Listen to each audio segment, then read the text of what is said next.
moving to Go. Take it away. Thank you. So, thank you to join us in this exciting and, well, this is the most important conference in Europe for open source, right? Everyone agrees with that. This is where we all collectively come here to learn a little bit, or maybe not learn that much, but at least share a lot of experiences around the things that we're working on or the things that we love the most. So this talk is a little bit about that. Not that I work too much with Go myself in this project that I'm going to present to you, but the rest of the companies trying or moving a lot for a lot of tools written on Go, and I'll try to explain you why and what kind of tools are we doing that. So this talk, if there's anyone here thinking about moving their source code of some application they have into Go, probably this will help you a little bit. Maybe not, I don't know. But that's the whole idea. So who am I? I'm Noberto. I'm a technical evangelist for MongoDB. You can see by the swag that I'm carrying on. So I generally do these things around explaining what we do with technology and how we can use MongoDB to help you guys figure out how to build applications. So this is a little bit of my gospel. I'm based out of Madrid, although I'm not Spanish. That's not a bad thing to be Spanish, but you know, I'm not. Just happen to live there. Yeah, that was the problem a little bit before. So let me see if I can fix that. Try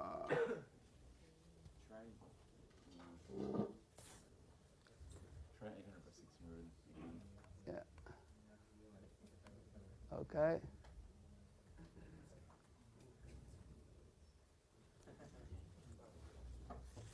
Better now, right? Okay.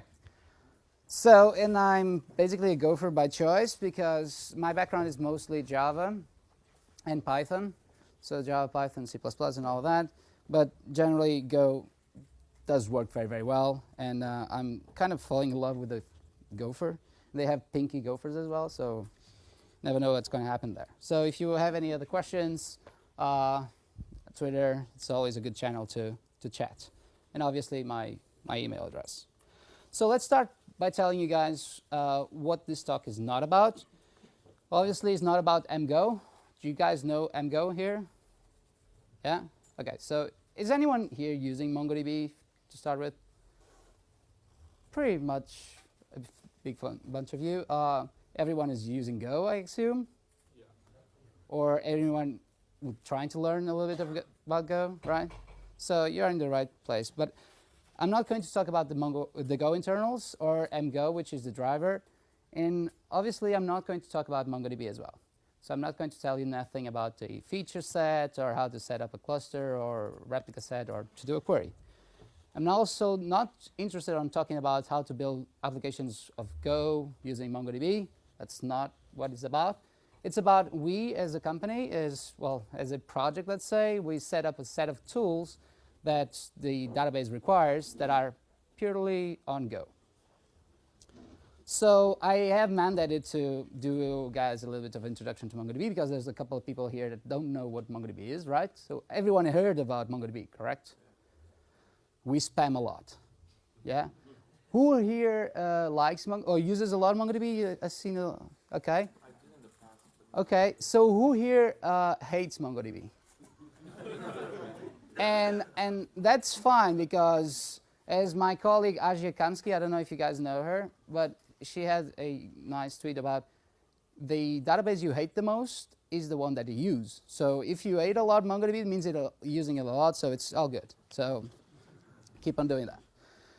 I'm going to talk to you about the components we've written on Go, which one of those there are, why, when, how, and the lessons we learned when we are porting a big chunk of C++ into Go. So a little bit of a short introduction to MongoDB. We are a database that wants to build this, so we want to create applications never before possible. That's the whole idea about MongoDB. This is a lot of marketing stuff. I work for marketing department since I'm a technical evangelist, so bear with me for a while. But this is basically the objective of MongoDB. It's not to have a MySQL database that works fine for everyone, or Postgres or Oracle or whatever we use, and then we're just going to flip it to MongoDB just because it's cool. A lot of people do that, and they are my friends, but generally that's probably not in your best interest. You need to think about what do you want to do with your application, and what are the limitations that the storage layer offers you. And if there are other options out there like Mongo, then probably you should have a look at it. But it's on this scope. It's things that you couldn't do before, and now you really actually want to do them. So it's an open source project, obviously. Otherwise, we wouldn't be allowed to be in FOSDEM. And it's a document-oriented generic or general purpose database, meaning that you could do a lot of stuff with it. There's a lot of use cases where MongoDB is pretty good, and there's a lot of other use cases that people tend to do good things with MongoDB as well. And this reflects in these numbers, which are more than 9 million downloads. And that number there, it's going to be essential for future slides in this talk. Hold on for that. But we have a lot of people signing up for our education platforms, signing up for the conferences on MongoDB, like MongoDB Days. And there's lots of people signing up for MUGs, which are MongoDB user groups. There's one here in Belgium. I know some of you, if you have been in that user group, they are spread all over the place, meaning everywhere, from north to south to east to west, everywhere. And there's a reason for that, is that, well, people don't just use Go. Go figure, right? So, shocking.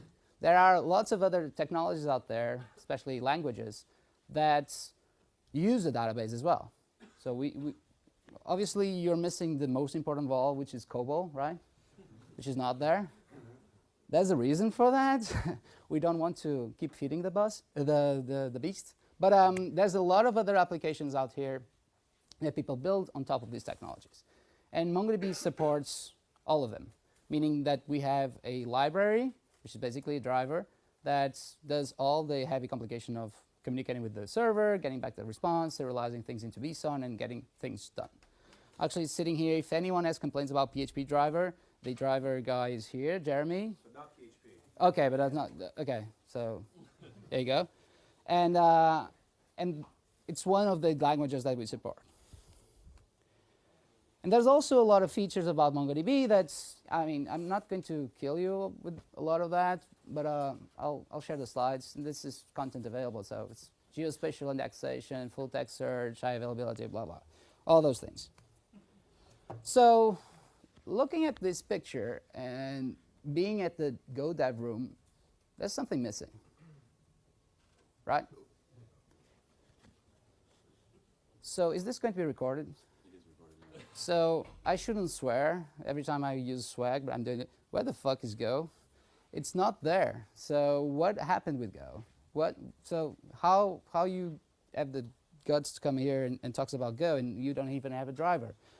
Actually, someone else has. I don't know if you guys know Gustavo Niemeyer.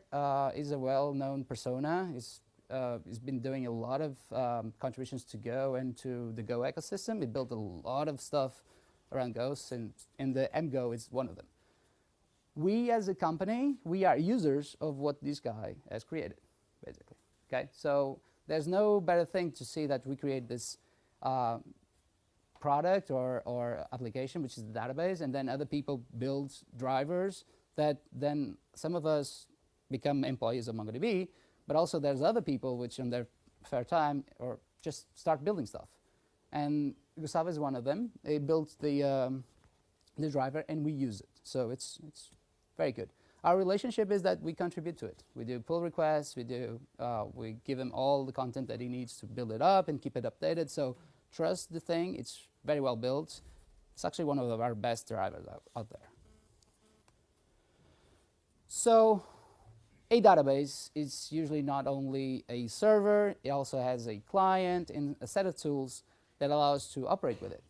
Because, yeah, we have applications that use that, but you probably want to do operational stuff like migrating from data centers, importing data from one set to another set, building up new stuff, inspecting what is happening with your servers. All of those things need to be managed. And MongoDB is not different. if you download the targz from our mongodb.com/downloads, you will, if you unzip it, this is what you get, right? A binary folder with a lot of different binaries in it.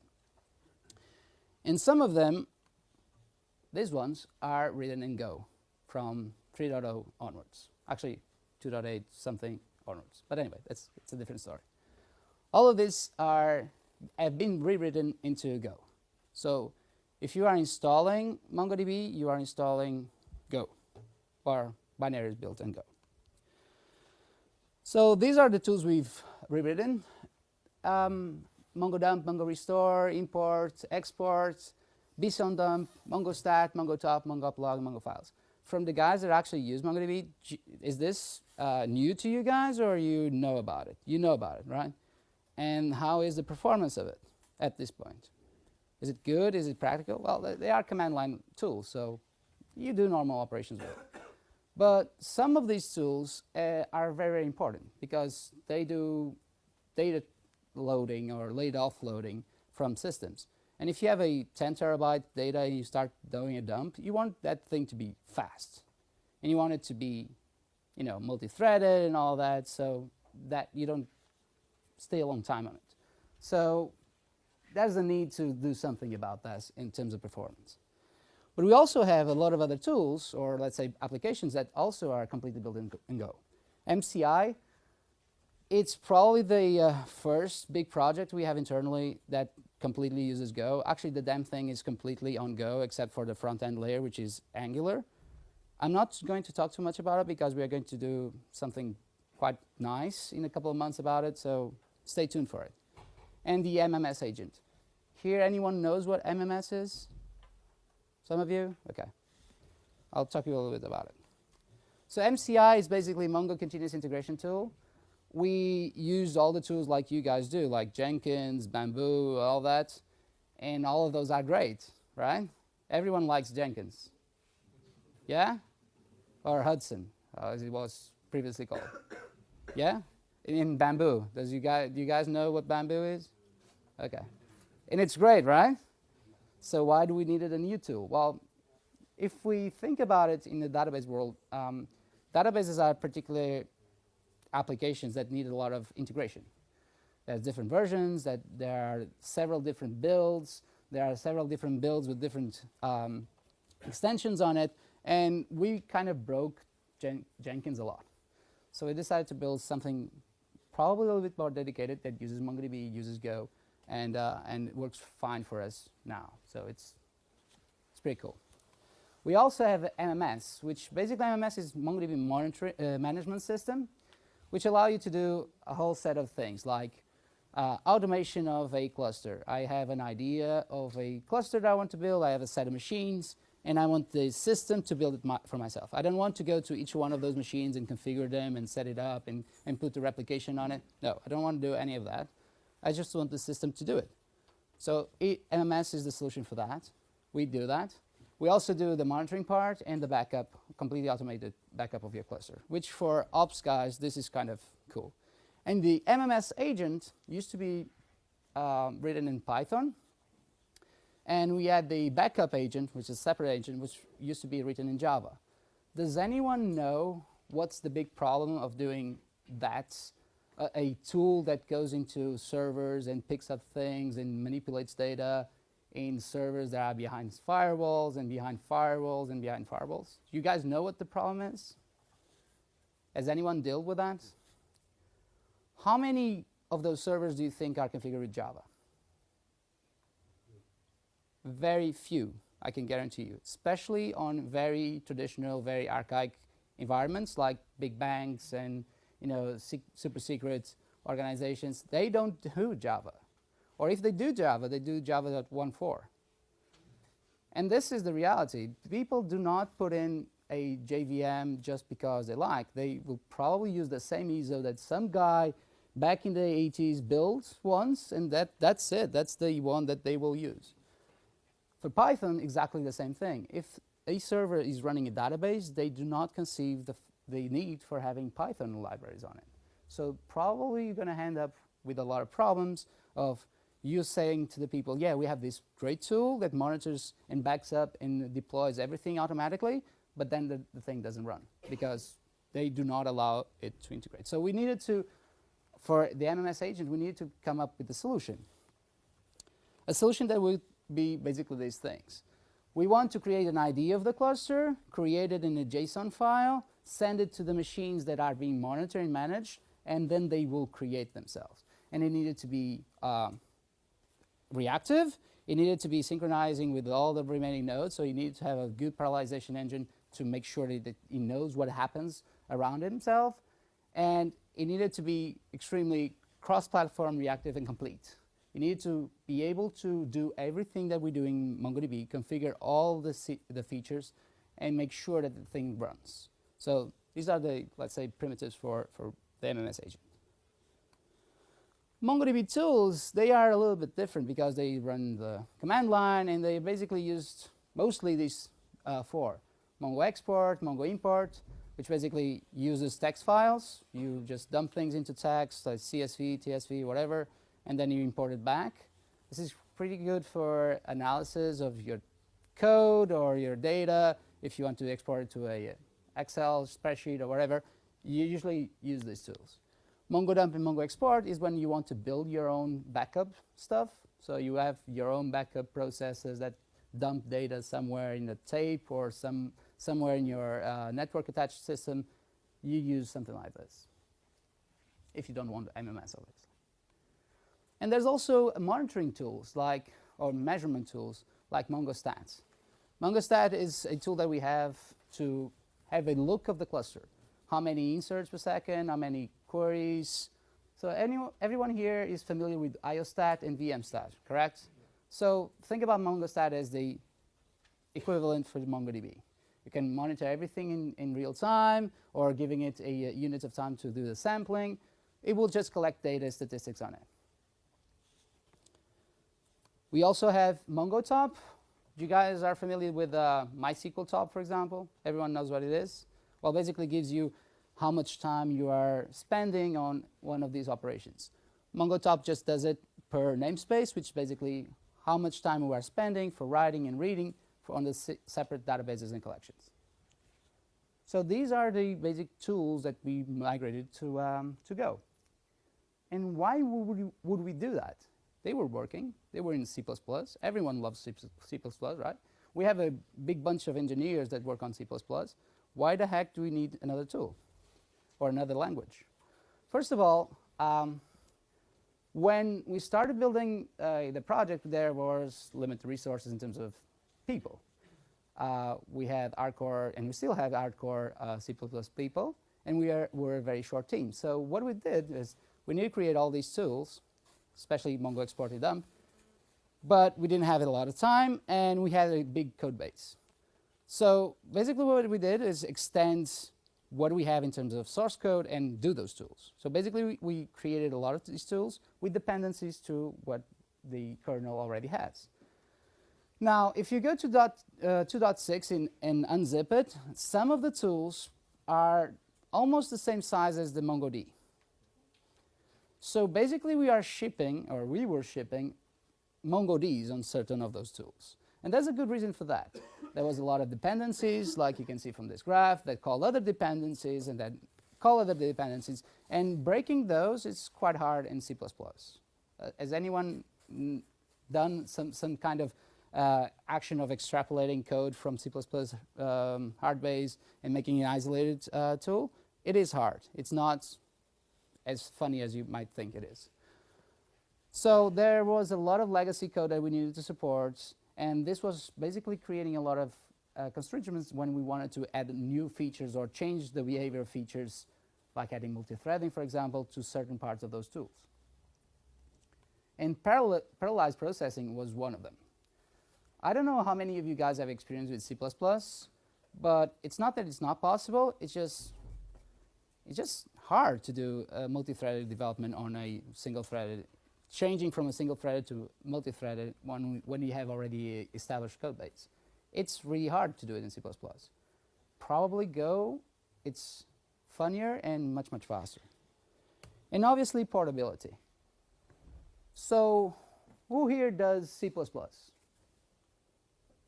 Bless you. So what happens when we need to build things for different kernels or different versions of the operating system? What's the first thing we start to type? Well, I can tell you one thing. It's an if-def for preprocessor instructions, right? If that's a system based on Windows, we're going to load certain libraries, and we're going to do things differently, and then other things. Testing that, it might be hard. You need to have all your environment already pre-prepared. You have to launch ISOs. You have to launch the server there. You need to run the same tests over and over and again on all these distributions. So you have to be prepared for that. So the why that we would do such a migration were a couple of things. We decided to change the code base of these tools because we wanted to test them better.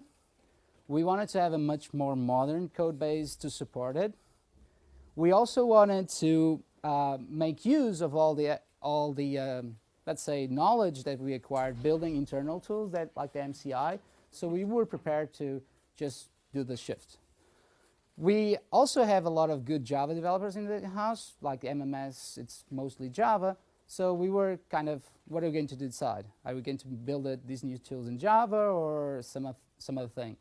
Well, thank God the restrictions on running compiled code on environments that don't have JVMs, that would need to be solved. So go solve that very, very easily. So portability was a very, very important thing. And obviously, we are also already doing that same code change for the MMS, so kind of handy.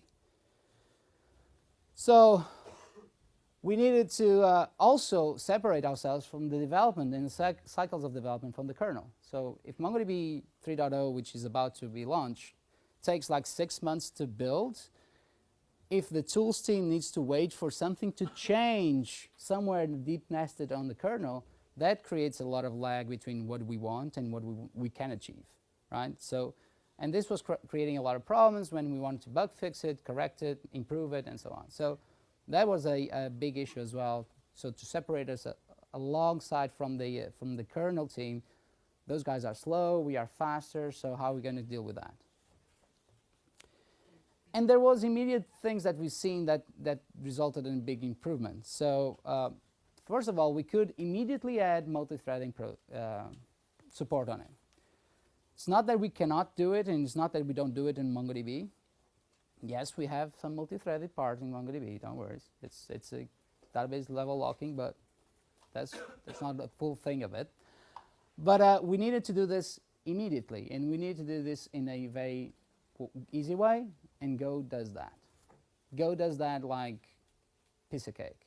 It's really one of the best things ever. I don't know who came up with ideas of Go routines, but it needs a kiss really every day. So we also needed to do some stuff more intelligently, like scheduling to avoid logs. We have granular level locking for MongoDB for 3.0, so we probably would like to benefit from it. We also wanted to have something called bulk inserts and so on that we have implemented on the wire protocol. So we need all of that. And the immediate trade-off is that we had better performance in a large scale. So this arrow over here is running the 2.6 MongoDB importer.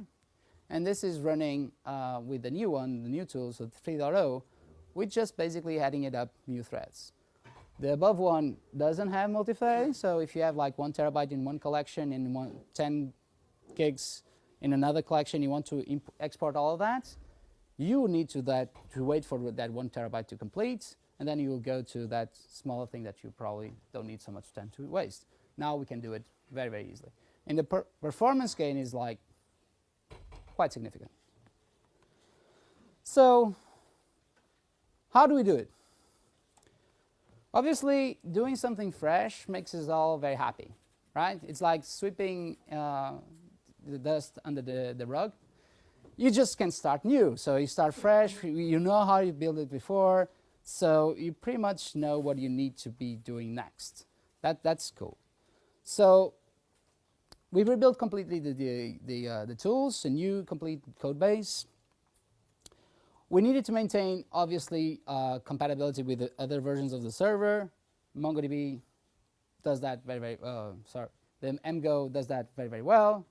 So that would not be a problem for that.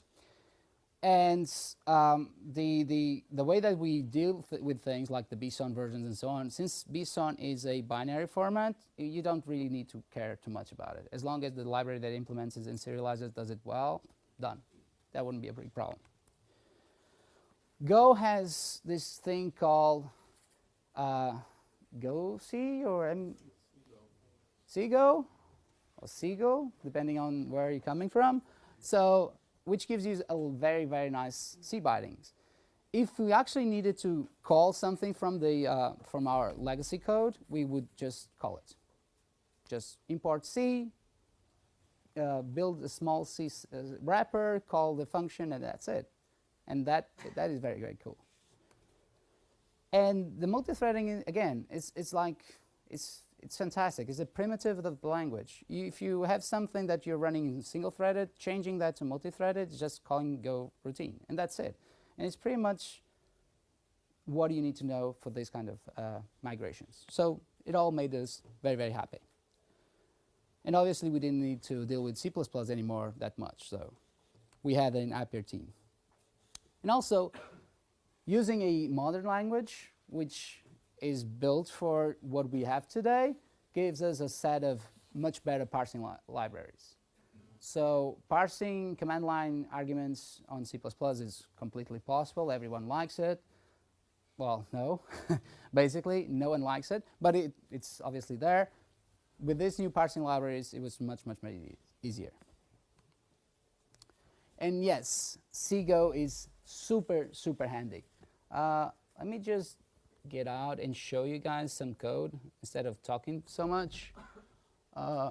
So when I say that bindings of C are very, very easy, by the way, this is Sublime. I'm not happy to show you code in Sublime, but it's much more interactive.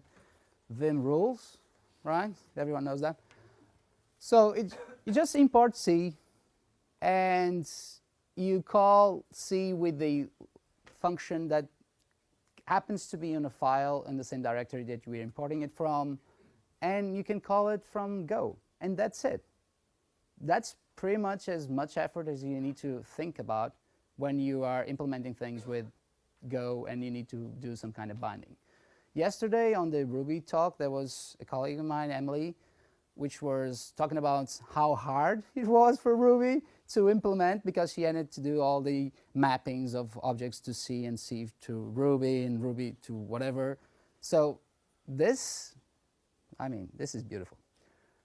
And there's a lot of other places that we call this. And by the way, if you see a lot of MongoDB staff doing C binding talks, they are all because of one single feature, which is SSL and Kerberos support that no one uses, obviously. And the C parts that you are calling, that's it. So anyone can write things like this. And it's like, damn. So the previous talk, we were talking about gclib or whatever, and why would we use it from Go? It's just, you know, go use CGO and you have it. It's pretty much what you need.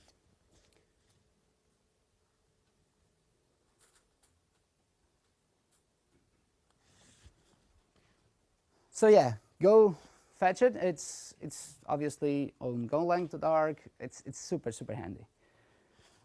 And the code snippets that if you go to the MongoDB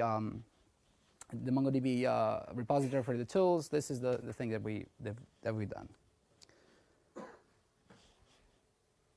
All right.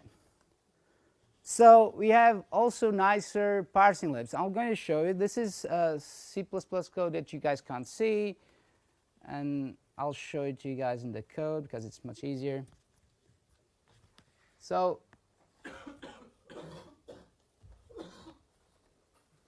if you go to options.go, which is the libraries that parse all the internal arguments that we use from the tools, obviously we have a common thread of where we treat all the common arguments, and it's like simple as defining structures which have options on it, like db.collection and .general if you want help or version or verbosity. So and this is quite nice. Everyone can read this very, very well, right?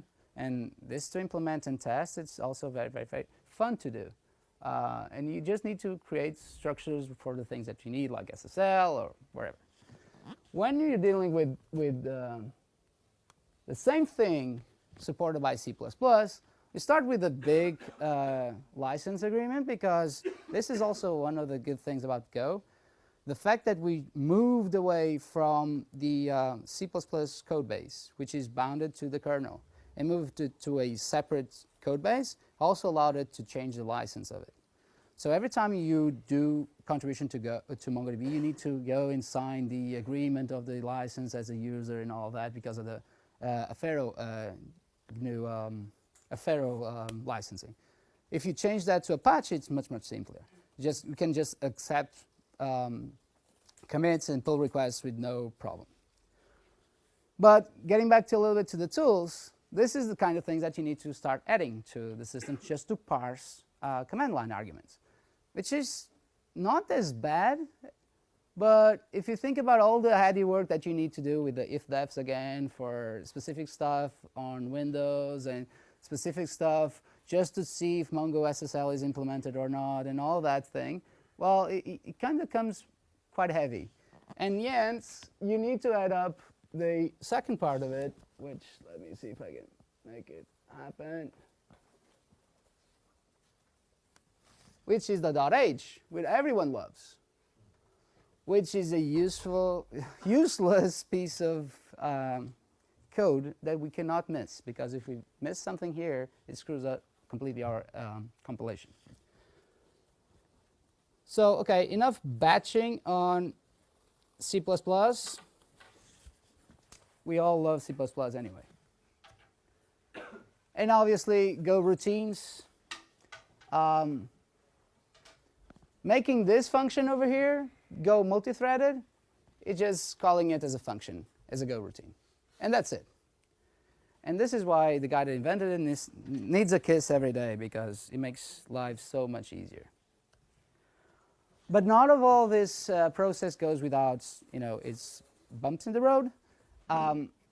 You have to do a lot of things, because although Go is 4.5, 5 years almost, it's still there's an ecosystem that needs to be built, or there's still a lot of stuff that it's not yet completely ported to Go, or at least the parts that have been either are very simplistic or do not have the full feature set of all the things that we need. So for example, we needed to, even though we have access to SSL and Kerberos libraries externally, the support on it, or the way they were implemented, there were a lot of bugs, so we needed to fix them, which also helped us to contribute back to the Go ecosystem, which is cool. So we needed to fix a lot of that. The support from getting the documentation for all of these things, it's not as easy as one would like, although the guys that done it very, very well, hopefully. But still, there's a lot of learning and a lot of scratching and a lot of thinking about how things are built on Go, which are some libraries that you cannot fully trust on, so you need to scramble a lot with that. And obviously, the driver, although the driver is very good, especially coming from especially being in a completely third-party driver for us, so it's Gustavo's work, basically, and a couple of contributors. The way that we work with drivers, it's a little bit different from the way that MGO is implemented. So integrating gelling all this together, the way that we work with things and the way that it's been implemented in MGO, also is a little bit of a challenge. So we needed to also be at the mercy of the driver bulk support, for example, which didn't really exist or didn't work as good as we would like it to be. So this ends up being a lot of contributions, especially from Mike O'Brien, which is the head of the Go tools, to contribute a lot of things back. So takeaways. What have we learned and what have we achieved? We achieved a better code base. Much better to isolate it from the kernel, so the guys from the kernel can do their stuff, and the guys from the MongoDB tools can do their own stuff. It's wider testing, so it's better tested today than before. because we don't have to build unit tests in C++, for example, and we can just test once, and we'll run exactly the same thing on all different platforms, which is all about portability. So before, we needed to create specific tests for Windows, and we still have to do it for specific functionality like SSL support and all, but in essence, the generic way that the Go tools work is that you test it once and it just runs everywhere the same way. So that's guaranteed. That gives us a lot more room to do other stuff, which is much more interesting. Less fear as well of we as Go team tools, requiring some functionality or some change on the code base for the C++ stuff and breaking the kernel. That never happened. Okay? If you ever seen that, something being introduced by some other thing that is not relevant enough and breaking some kind of critical feature in MongoDB, that never happened. Don't worry about that. But it could happen, so we want to avoid that. Obviously, it allows us to do talks on Go and expand our GoFu, which is good, and we won't let. But also allows us to get in touch better with the tools and with the community, and we can get back a lot more pull requests and a lot more contributions and give back a little bit. So there you go. We are expanding our GoFu. Obviously, we gain a lot more performance. Not that we couldn't allow it to do multi-threading all just on Go, but the fact that we can iterate much faster on a simpler code base and a much more modern makes us all more productive at the end. Better portability, not so many tests, not so many hangs around. You know, I need to set up a full environment just to test this. I just can run it from code. And a happier team. That's quite important, because those guys pay beers and I go to their parties sometimes, so it's pretty important. And obviously, yes, we help up with some contributions for OpenSSL wrapper, Go driver, and the parsing libs and so on. So it's good. And the one that I brag a little bit more about is that from those 9 million downloads, if everyone updates their version of MongoDB, we will probably be the biggest distribution based on Go, or at least part of it. So we will be sending Go code to a lot more people than ever before. So it's pretty good. I asked yesterday, Brad, what was the biggest distribution of, let's say, end user Go functionality or binaries. There's something going on the Go drive that you install and all, but it's not clear if it's using Go or not. So hey, we're probably the biggest one. So I'm excited about this, okay? I obviously can't wait to get my hands on this code and test it and break it and complain about it. It's great. So can I start using it? Obviously I can. 3.0 release candidate 7 is already out the door. It has a lot of new features like a pluggable storage engine, improved concurrency, compression, large replica sets, and obviously our tools rewrite. And it's also coming with the WireTiger, which is making big data roar. So MongoDB will make big data roar. And do we guys have any questions? The part that you showed at the options.go, I assume that's the argument parser, right?